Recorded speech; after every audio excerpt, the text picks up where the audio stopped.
A palavra espiritismo está sendo usada atualmente para denotar comunicações de muitas maneiras diferentes com o mundo astral, através de um médium. A origem e a história do movimento espírita já foram descritas no capítulo 21. O mecanismo etérico que torna possível os fenômenos espíritas foram amplamente descritos em O Duplo Etérico, obra a qual remetemos o estudante. Resta-nos agora considerar o valor, se algum existe, desse método de comunicação com o invisível e a natureza das fontes através da qual essa comunicação pode vir. Nos dias iniciais da Sociedade Teosófica, H.P. Blavatsky escreveu com grande veemência sobre a questão do espiritismo, dando grande ênfase à incerteza de tudo aquilo e à preponderância das aparências de personalidade sobre as personalidades verdadeiras. Pouco se pode duvidar de que essas opiniões estavam largamente coloridas e determinadas pela atitude desfavorável da maioria dos membros da sociedade teosófica quanto ao espiritismo como um todo. O bispo Leadbeater, por outro lado, afirma que sua própria experiência pessoal foi mais favorável. Passou muitos anos fazendo experiências espíritas e acredita que ele próprio viu repetidamente todos os fenômenos sobre os quais se pode ler na literatura sobre o assunto. Em sua experiência, ele descobriu que uma nítida maioria das aparições era autêntica. As mensagens que elas dão são com frequência desinteressantes e seus ensinamentos religiosos são descritos por ele como sendo cristianismo aguado. Contudo, tanto quanto se vê, eles são liberais, adiantados em relação à fanática posição ortodoxa. Leadbeater faz sentir que os espíritas e teosofistas têm terreno importante em comum, como, por exemplo, 1. Que a vida depois da morte é real, vívida, uma certeza sempre presente, e 2. Que o progresso eterno e a felicidade definitiva para cada qual, bons e maus que sejam, é também uma certeza. Esses dois itens são de tão tremenda e suprema importância, constituindo como constituem, tão imenso avanço sobre a posição ortodoxa comum, que parece lamentável que os espíritas e teósofos não possam unir as mãos sobre esses amplos pontos e concordar, pelo tempo presente, em diferir quanto a pontos menores, até que o mundo pelo menos se converta a essa porção da verdade. Em tal trabalho, há amplo espaço para os dois corpos de investigadores da verdade. Os que desejam ver os fenômenos e os que nada podem acreditar sem a demonstração ocular irão gravitar naturalmente em direção do espiritismo. Por outro lado, os que desejam mais filosofia do que o espiritismo habitualmente fornece irão voltar-se naturalmente para a teosofia. Ambos os movimentos atraem mentes liberais e abertas, mas diferentes espécies de tais mentes. Contudo, a harmonia e a concórdia entre os dois movimentos parecem desejáveis em vista dos grandes fins que estão em jogo. Devemos dizer, para crédito do espiritismo, que ele alcançou o propósito convertendo muitas pessoas que tinham crença que em nada se fixava, para uma crença, uma fé firme em algum tipo de vida futura. Isso, como dissemos no último capítulo, é indubitavelmente um magnífico resultado, embora haja os que acreditam que foi obtido a um grande custo.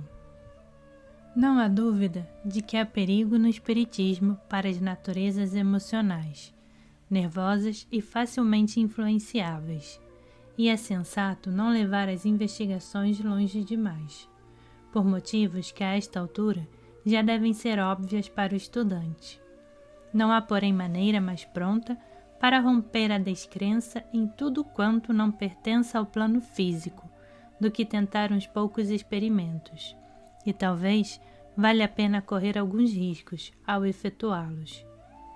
Leadbeater honestamente afirma que, A despeito da fraude e decepção que indubitavelmente tem ocorrido em alguns casos, há grandes verdades dentro do espiritismo.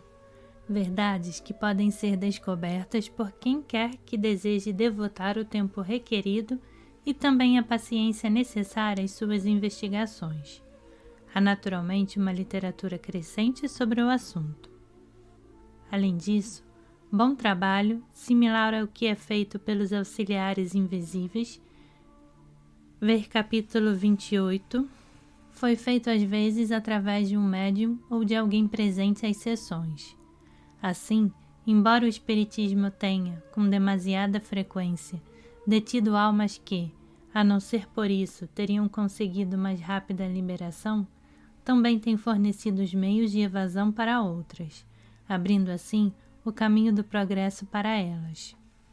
Houve casos em que pessoas mortas puderam aparecer, sem a assistência de um médium, aos seus parentes e amigos, e explicar-lhes o que desejavam. Mas tais casos são raros, e na maioria as almas ligadas à Terra podem aliviar suas ansiedades apenas através dos serviços de um médium, ou de um auxiliar invisível consciente. É, pois, errado observar apenas o lado obscuro do espiritismo. Não devemos esquecer que ele tem feito muito bem nessa espécie de trabalho, dando aos mortos uma oportunidade de arranjar seus assuntos depois de uma súbita e inesperada partida.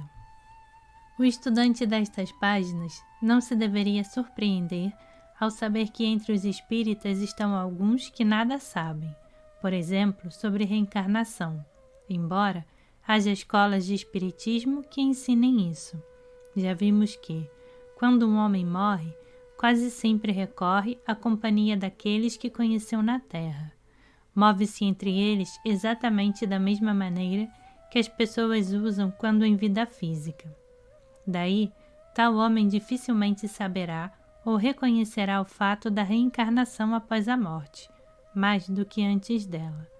A maioria dos homens está fechada a todas as ideias novas por uma porção de preconceitos. Levam para o mundo astral esses preconceitos e não se mostram mais sensíveis à razão e ao senso comum do que o foram no mundo físico. Naturalmente, o homem que tem a mente aberta pode aprender muitíssimo no plano astral, pode relacionar-se rapidamente com o conjunto dos ensinos teosóficos, e há homens mortos que fazem isso. Por isso é que acontece aparecerem alguns desses ensinamentos entre as comunicações espíritas. Devemos também ter em mente que há um espiritismo mais alto, do qual o público nada sabe, e que jamais publica relatórios de seus resultados. Os melhores círculos são estritamente particulares, restringidos a um pequeno número de frequentadores. Em tais círculos, as mesmas pessoas se encontram sempre, e ninguém de fora é jamais admitido para evitar qualquer modificação do magnetismo. As condições estipuladas são assim singularmente perfeitas e os resultados obtidos mostram-se muitas vezes do mais surpreendente caráter. Com frequência, os chamados mortos são uma parte tão comum da vida diária da família como os vivos. O lado oculto de tais sessões é magnificente. As formas de pensamentos que as rodeiam são boas e calculadas para elevar o nível mental e espiritual do distrito em que trabalham. Nas sessões públicas, uma classe bastante inferior de pessoas mortas aparece, por causa da confusão e promiscuidade do magnetismo. Uma das objeções mais sérias à prática geral do espiritismo é a de que, no homem comum, depois da morte, a consciência vai se erguendo com firmeza da parte inferior da natureza para a parte mais alta. O ego, conforme repetidamente dissemos, está sempre retraindo-se dos mundos inferiores.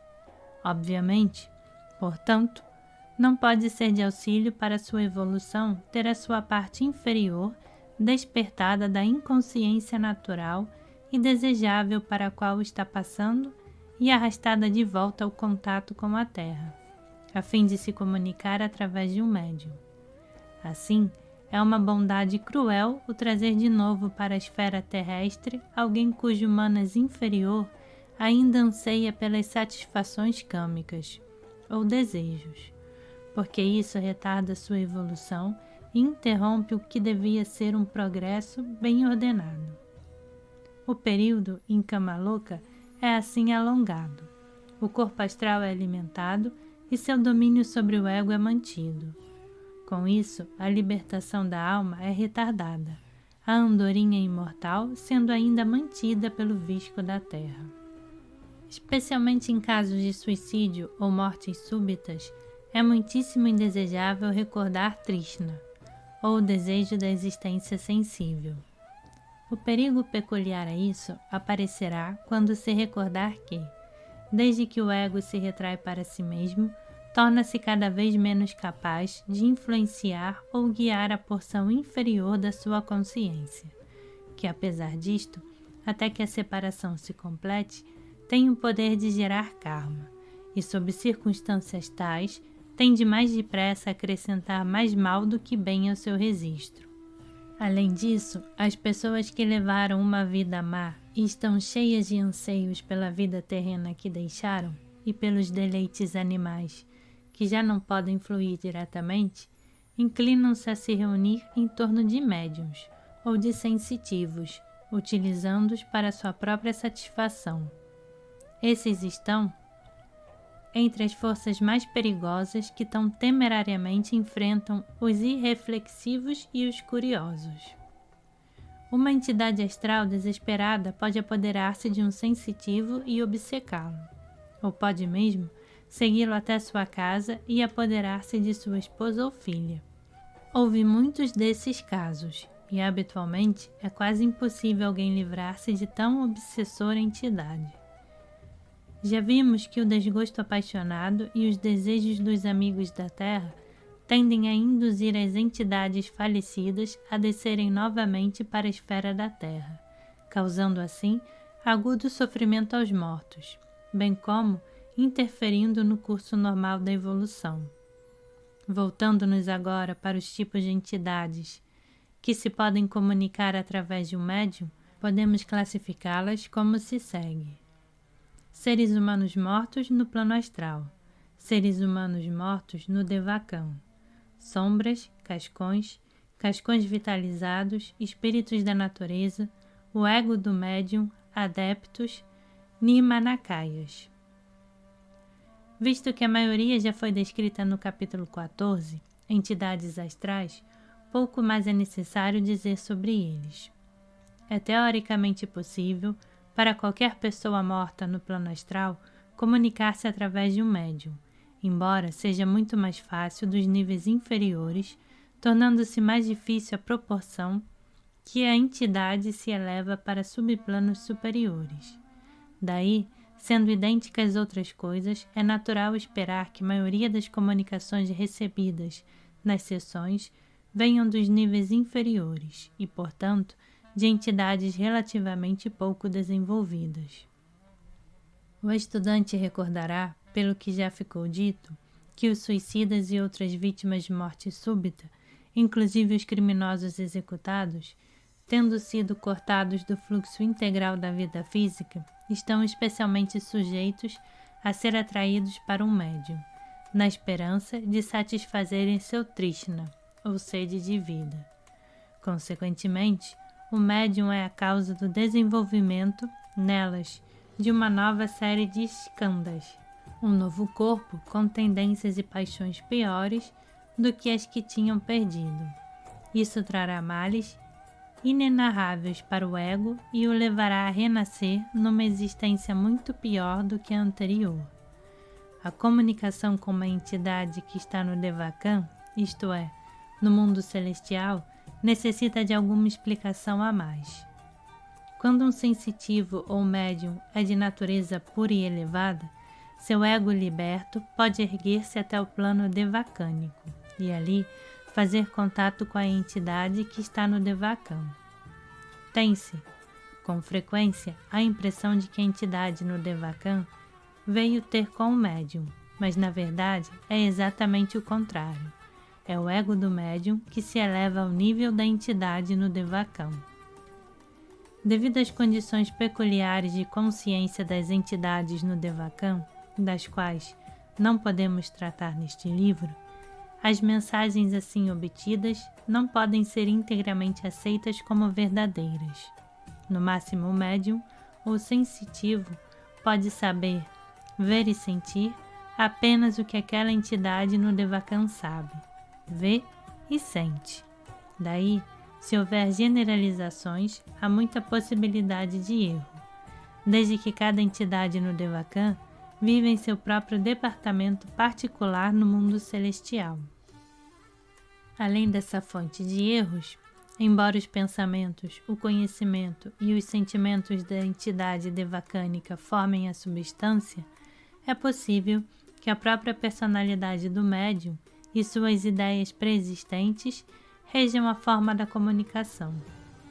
Uma sombra pode frequentemente aparecer e comunicar-se nas sessões, tomando a aparência exata da entidade falecida, possuindo sua memória, idiosincrásias e etc., sendo com frequência tomada como a própria entidade, embora esta não seja consciente de qualquer representação. Não passa, na realidade, de um punhado das qualidades inferiores da entidade. Um cascão também se parece exatamente com a entidade falecida, embora não seja mais do que um cadáver astral da entidade, já não existindo ali cada partícula da mente. Chegando ao alcance da aura do médium, ela pode ser galvanizada por alguns momentos numa caricatura da entidade real. Tais fantasmas são desprovidos de consciência, não têm bons impulsos, tendem para a desintegração e, consequentemente, só podem trabalhar para o mal. Seja que os vejamos como prolongando sua vitalidade, vampirizando nas sessões, ou poluindo o médium e os frequentadores com conexões astrais de um tipo completamente indesejável. Um cascão vitalizado pode também comunicar-se por intermédio de um médium. Conforme vimos, ele consiste num cadáver astral animado por um elemental artificial e é sempre malevolente. Constitui, obviamente, uma fonte de grande perigo para as sessões espíritas. Suicidas, sombras e cascões vitalizados, sendo vampiros menores, sugam a vitalidade dos seres humanos que podem influenciar. Daí, tanto o médium como os frequentadores se sentirem com frequência fracos e exaustos após uma sessão física. Ensina-se a um estudante de ocultismo como se defender de seus ataques, mas sem esse conhecimento é difícil, para quem se coloca em seu caminho, evitar de fazer maior ou menor contribuição em seu benefício. É o uso de sombras e cascões nas sessões que faz com que se tornem mescladas de esterilidade intelectual tantas comunicações espíritas. Sua intelectualidade aparente só apresentará reproduções. A marca da não originalidade estará presente, não havendo sinais de pensamento novo e independente. Espíritos da natureza. A parte que essas criaturas com tanta frequência assumem nas sessões já foi descrita anteriormente. Muitos dos fenômenos de sessões espíritas são claramente mais atribuíveis racionalmente a astuciosas fantasias de forças subhumanas do que a atos de espíritos, que enquanto no corpo, certamente seriam incapazes de tais inanidades. O ego do médium, se o médium é puro, lutando ansiosamente pela luz, tal aspiração chega a pô-lo em contato com sua natureza superior e descer a luz da corrente superior, que ilumina a consciência inferior. Então, a mente inferior fica, nessa ocasião, única com seu pai, a mente superior, e transmite tanto o conhecimento da mente superior quanto a outra tiver capacidade de reter. Assim, algumas comunicações através de um médium podem vir do próprio ego superior desse médium. A classe de entidade atraída para as sessões depende, como é natural, e muito do tipo do médium. Médiuns de tipo inferior inevitavelmente atraem visitantes eminentemente indesejáveis, cuja vitalidade, que esmorece, é revigorada nas sessões espíritas. E isso não é tudo. Se em tais sessões estiver presente um homem ou uma mulher, cujo desenvolvimento também seja baixo, o fantasma será atraído para essa pessoa e pode apegar-se a ela, instalando assim correntes entre o corpo astral da pessoa viva e o corpo astral moribundo da pessoa morta, o que vem a ter resultados deploráveis.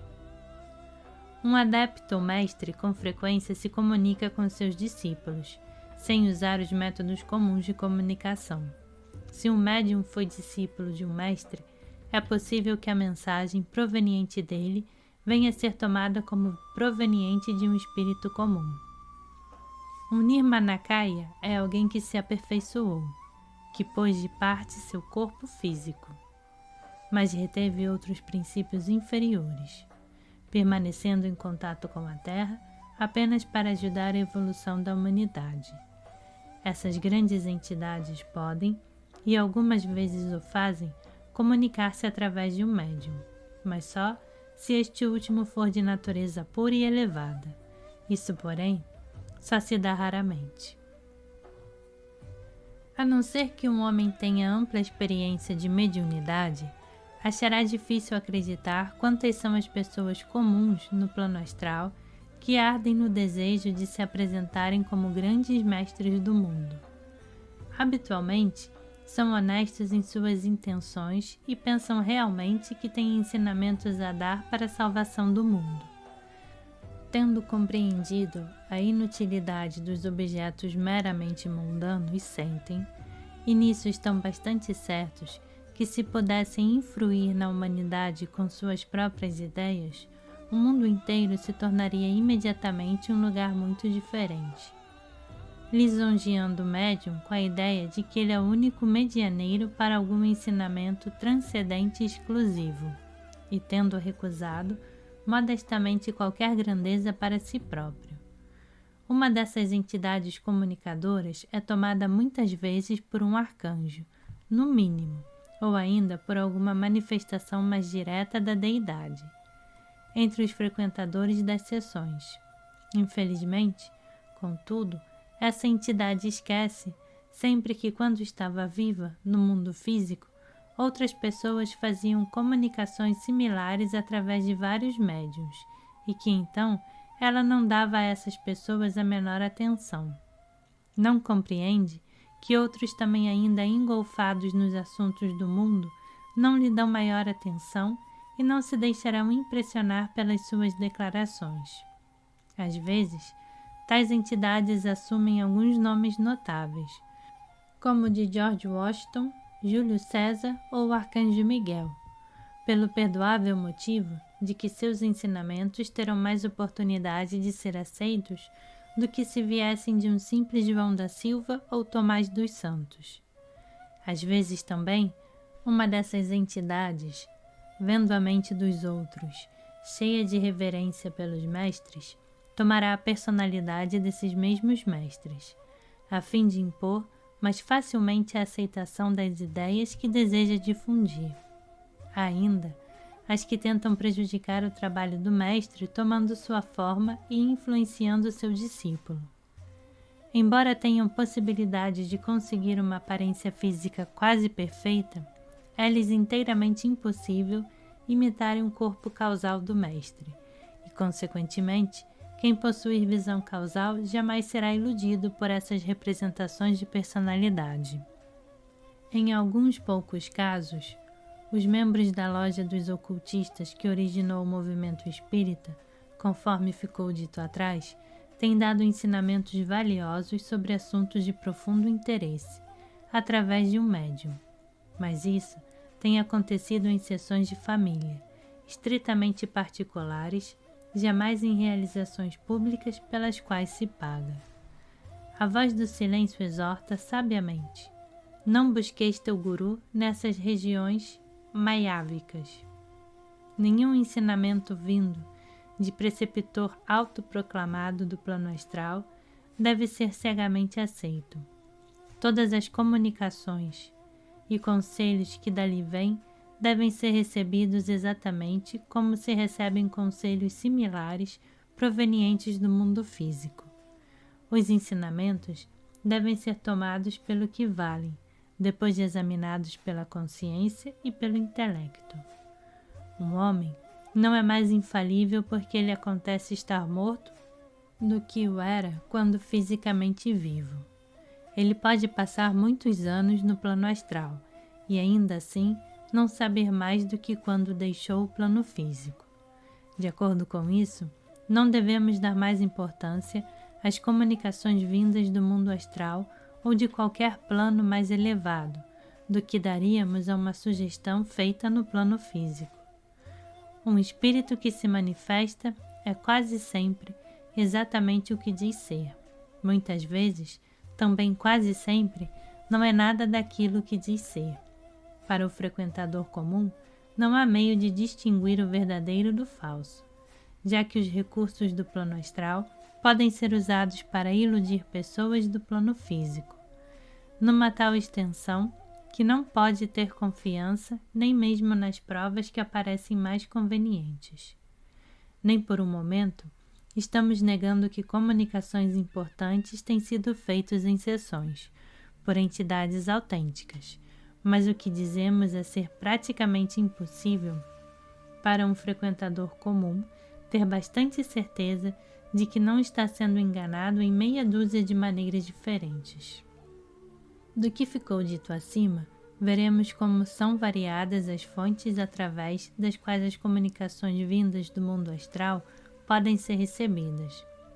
Conforme disse H.P. Blavatsky, a variedade das causas dos fenômenos é grande, e precisamos ser um adepto e realmente olhar para elas, examinar o que transpira, a fim de estarmos em condições de explicar cada caso quanto ao que ele traz subjacente.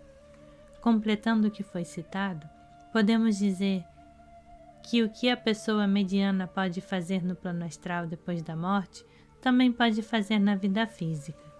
Comunicações podem ser obtidas mais facilmente através da escrita em transe, ou utilizando os poderes desenvolvidos e treinados do corpo astral de pessoas, portadoras ou não de um corpo. Seria, portanto, mais prudente desenvolver dentro de si próprio os poderes da própria alma, em lugar de mergulhar com ignorância em experimentos perigosos. Dessa maneira, o conhecimento pode ser seguramente acumulado e a evolução acelerada. O homem deve aprender que a morte não tem real poder sobre ele. A chave do cárcere do corpo está em suas próprias mãos, e ele pode aprender a usá-la se assim o quiser. Pensando cuidadosamente todas as evidências disponíveis, tanto a favor como contra, o Espiritismo pareceria que, se empregado com cuidado e discrição, ele pode ser justificável, simplesmente para romper o materialismo.